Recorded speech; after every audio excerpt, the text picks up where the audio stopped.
काया ही पंढरी, आत्मा हा विठ्ठल, नांदतो केवळ पांडुरंग. मंडळी, आम्ही आज आलोय एका अशा पवित्र तीर्थक्षेत्राला, जे की तुम्हा सगळ्यांनाच माहिती आहे. होय, आपलं पांडुरंगाचं पंढरपूर. रामराम मंडळी, जय शिवराय. तुम्ही पाहताय मराठी माणूस शशी. तर आज मी तुम्हाला पंढरपूर दर्शन घडवण्याचा प्रयत्न करणार आहे. तर तुम्ही हा व्हिडिओ शेवटपर्यंत बघा. तर सर्वप्रथम आपण सुरुवात करणार आहेत आपल्या सगळ्यांनाच माहिती आहे पवित्र नदी, तीर्थक्षेत्र चंद्रभागा.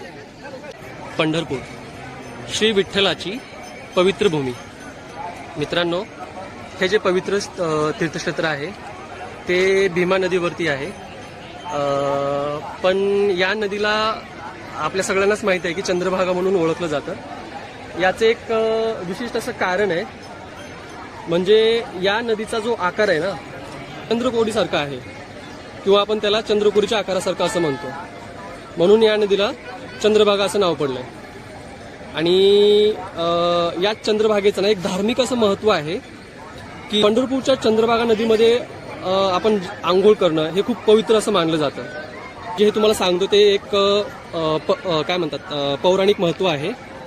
म्हणजे या ठिकाणी शापित चंद्राने नदीत स्नान केल्यानंतर तो शापमुक्त झाला, म्हणूनच या नदीला चंद्रभागा नाव मिळालं असं पण म्हणतात. आणि दरवर्षी या ठिकाणी म्हणजेच आषाढी एकादशी, कार्तिक एकादशीला लाखोंच्या संख्येने वारकरी मंडळी पायी चालत चालत आपल्या पंढरपूरला येतात पांडुरंगाच्या दर्शनासाठी. या वारीमध्ये जगद्गुरू श्री तुकाराम महाराज, संत एकनाथ महाराज, संत नामदेव महाराज, म्हणजे या सर्व संतांची पालखी वारीमध्ये असते. आणि प्रत्येक वारकऱ्याच्या तोंडी फक्त ज्ञानोबा तुकाराम, ज्ञानोबा तुकाराम यांचा जयघोष असतो. तर मंडळी, चंद्रभागेच्या दर्शनानंतर आपण भक्त पुंडलिकाच्या मंदिराचं दर्शन घेणार आहोत. याचं एक धार्मिक कारण आहे की तुम्हाला सगळ्यांनाच माहिती आहे की जेव्हा जेव्हा आपण पंढरपूरमध्ये येतो, पंढरपूरमध्ये आल्यानंतर विठ्ठलाच्या दर्शनाच्या अगोदर किंवा विठ्ठलाच्या दर्शनाच्या नंतर प्रत्येक भाविक भक्त हा भक्त पुंडलिकाच्या दर्शनासाठी मंदिरामध्ये येतो. त्याचे हे मेन कारण हेच आहे. म्हणजे तुम्ही दर्शनाच्या अगोदर किंवा दर्शनाच्या नंतर भक्त पुंडलिकाच्या मंदिराला दर्शन घेण्यासाठी यावंच लागतं. मित्रांनो, हेच ते भक्त पुंडलिकाचं मंदिर आहे. आणि याच ठिकाणी आपल्या पांडुरंग परमात्मा आणि भक्त पुंडलिक यांची भेट झाली होती असं म्हणतात. मुळातच आपल्या पांडुरंगाला पंढरपूरमध्ये घेऊन येणारे भक्त पुंडलिकच होते असं पण मानलं जातं. आणि हेच मंदिर तुम्ही बघू शका, एकदम चंद्रभागेच्या पात्रामध्ये दगडी बांधकाम आणि त्याच्या साईडलाच चंद्रभागा. मी थोडंसं तुम्हाला समोरून व्ह्यू दाखवतो मंदिराचा.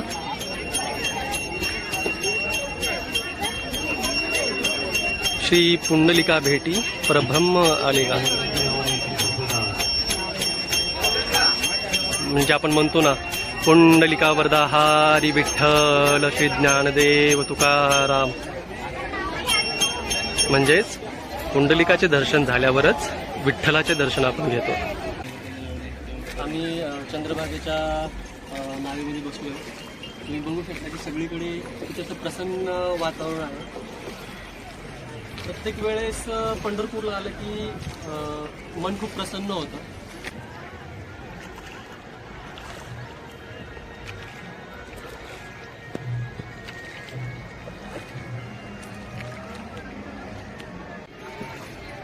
तर मित्रांनो, हा आहे आपल्या चंद्रभागेचा व्ह्यू.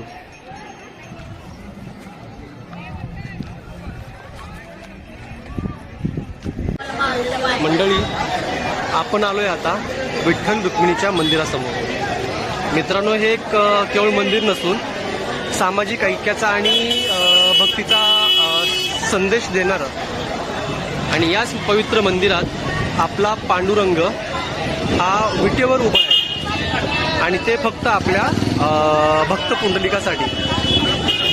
आणि हेच विठ्ठल मंदिर आपलं सगळ्या भाविकांचं आराध्य दैवत असं म्हणून ओळखलं जातं. आणि अजून एक याचं आध्यात्मिक वैशिष्ट्य म्हणजे या मंदिरामुळेच आपल्या पंढरपूरला दक्षिण काशी म्हणून ओळखलं जातं. मित्रांनो, आषाढी एकादशीला किंवा इतर गर्दीच्या वेळी तुम्हाला सगळ्यांना माहिती आहे की अनेक भाविक भक्त विठ्ठलाचं दर्शन घेण्यासाठी इथे येतात, पण त्यांना ते त्यांना मिळत नाही. ते फक्त दर्शन नाही भेटल्यामुळं, केवळ गर्दीमुळं ते फक्त आपल्या या कळसाचं दर्शन घेतात आणि म्हणजे कळसाचं दर्शन घेऊनच ते फक्त समाधानी होतात. आणि तुम्हाला तर माहितीच आहे की आपले श्री जगद्गुरू तुकाराम महाराज यांनी असं म्हटलं आहे की तुका म्हणे गोदा देखियेला कळस. या मंदिराला ना एकूण 8 दरवाजे आहेत. पूर्वेकडील जो दरवाजा आहे त्याला नामदेव दरवाजा म्हणून ओळखलं जातं आणि याच ठिकाणी रस्त्यावरून पोहोचण्यासाठी 12 पायऱ्या आहेत. ठीक आहे. आणि सगळ्यात जी पहिली पायरी आहे ती पायरी म्हणजे आपली नामदेव पायरी. जे सर्व भाविक भक्त या ठिकाणी येतात ते या पायरीला म्हणजे पाय न लावता पुढे जातात. या ठिकाणी मंदिरामध्ये मोबाईल अलाउ नाही आहे. या ठिकाणी तुम्ही बघू शकता हे श्री संत ज्ञानेश्वर दर्शन मंडप आहे. याच ठिकाणी तुम्हाला मोबाईल लॉकर, हे बघा, याच ठिकाणी तुम्हाला मोबाईल लॉकर मिळेल, जे की खूप कमी पैशामध्ये आहे कारण की मंदिरामध्ये मोबाईल अलाउ नसल्यामुळे. मंडळी, विठ्ठलाच्या पायाचं दर्शन घेऊन आपण हेच द्वार आहे जे की पश्चिम द्वार म्हटलं जातं. याच द्वारातून आपण बाहेर पडतो. माझ्या माहिती दिसतं की आपलं पांडुरंगाचं जगातील असं एकमेव मंदिर असेल किंवा आहे की ज्या ठिकाणी आपण पूर्णपणे म्हणजे विठ्ठलाच्या पायाला एकदम हात लावून की आपल्या विठ्ठलाचं दर्शन घेऊ शकतो. की जेव्हा जेव्हा तुम्ही दुसरीकडे एक गोष्ट नोटीस केली असेल की ज्या ज्या ठिकाणी तुम्ही देवदर्शनाला गेला आहात त्या दर्शनाला म्हणजे देव थोड्याशा अंतरावरतीच तुम्हाला भेटेल. म्हणजेच एक प्रकारे आपण त्यांना मूक दर्शन म्हणतो. पण इथे पंढरपूरमध्ये असं नाही आहे. तर अशा प्रकारे आपलं विठ्ठल रुक्मिणीचं दर्शन झालेलं आहे. तर चला, याचा पुढचा प्रवास आपण दुसऱ्या मंदिराकडे जाऊयात, जे की मी तुम्हाला व्हिडिओमध्ये दाखवेनच. याच्यानंतर आपण जाणार आहोत गजानन महाराजांच्या मंदिराकडे. हे जे तुम्ही समोर बघताय हेच ते गजानन महाराजांचं मंदिर.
आपण आलो आता विष्णुपद मंदिराकडे.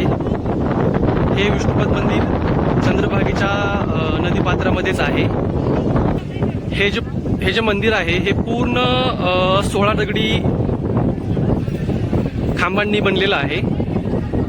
याच ठिकाणी चंद्रभागा आणि पुष्पावती नदीचा संगम होतो. रुक्मिणी देवी विठ्ठलावर रुसल्यानंतर त्यांना शोधण्यासाठी पांडुरंग परमात्मे सगळ्यात अगोदर याच ठिकाणी आले होते. आणि याच विष्णुपद मंदिराचं एक आध्यात्मिक महत्त्व असं आहे की आपला पांडुरंग परमात्मा पूर्ण मार्गशीर्ष महिन्यात याच ठिकाणी राहायला येतात. म्हणजे आणि मित्रांनो, आपले पांडुरंग ज्या दगडी शिळेवरती थांबले होते त्या शिळेवर पांडुरंगाचे किंवा आपल्या परमात्म्याचे ठसे आजही येथे आहेत. ते मी तुम्हाला दाखवण्याचा प्रयत्न करतो. आणि याच ठिकाणी आपल्या पांडुरंगाची शिळेवर ठसे उमटले आहेत. आणि हीच ती शिळा.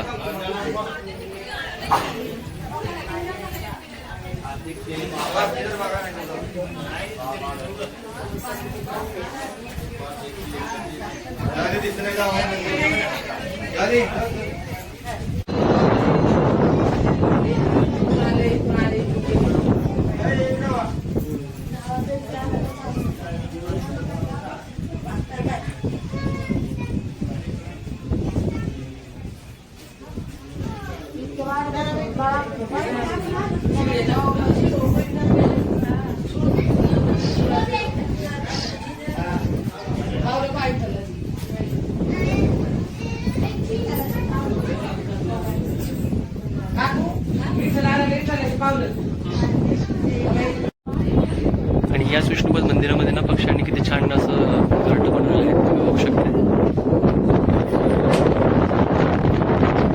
तुम्हाला चिमणी पण दाखवण्याचा प्रयत्न करतो. हे बघा.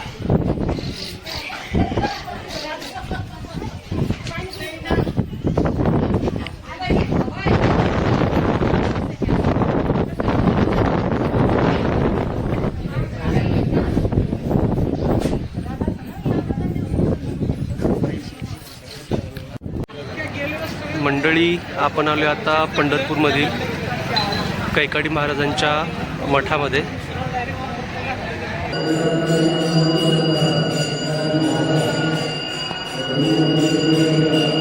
संत गाडगे बाबांचं आणि साईबाबांचं दर्शन घेऊनच आपण कैकाडी बाबांच्या मठाजवळ पोहोचतो.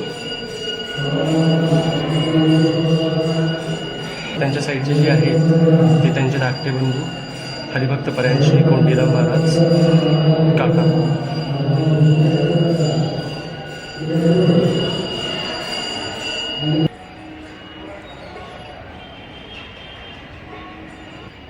याच मठामध्ये अनेक साधू संतांच्या मूर्ती असून तुम्हाला या ठिकाणी भगवान श्रीराम, परशुराम महाराज, आपले छत्रपती शिवाजी महाराज, म्हणजे अशा खूप मोठ्या साधू संतांची, आपल्या राजांची प्रतिमा या ठिकाणी पाहायला मिळते. वारकरी संप्रदायामध्ये आपल्या कैकाडी बाबांचं खूप मोठं नाव घेतलं जातं. आणि हा मठ, आपण त्यांना असं म्हणू शकतो की हा मठच त्यांच्या आध्यात्मिक वारशाचं एक चांगलं प्रतीक असं मानलं जातं.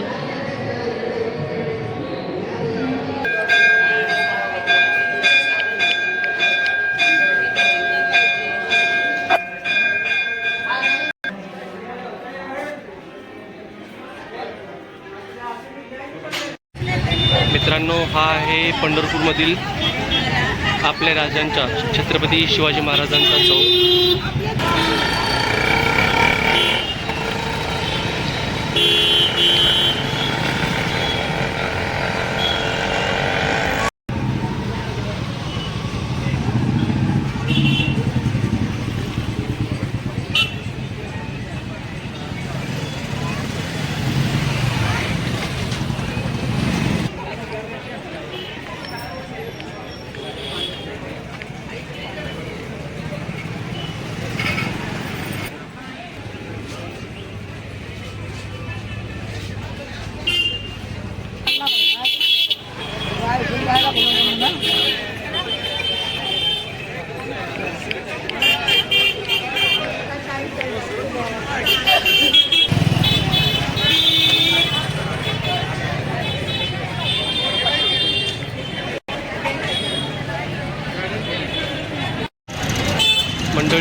भगवान श्रीकृष्णाचं मंदिर आणि हे मंदिर विठ्ठल मंदिराकडे जाते वेळेसच लागतं.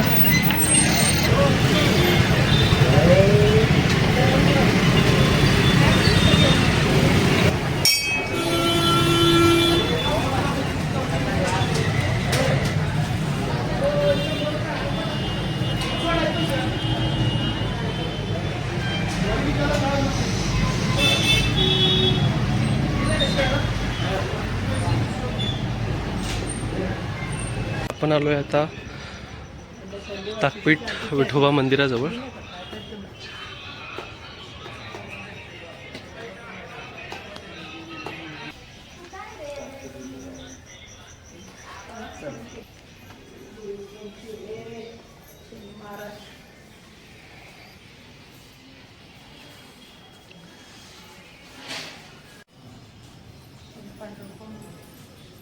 हेच ते रमाबाईंचं मंदिर आहे.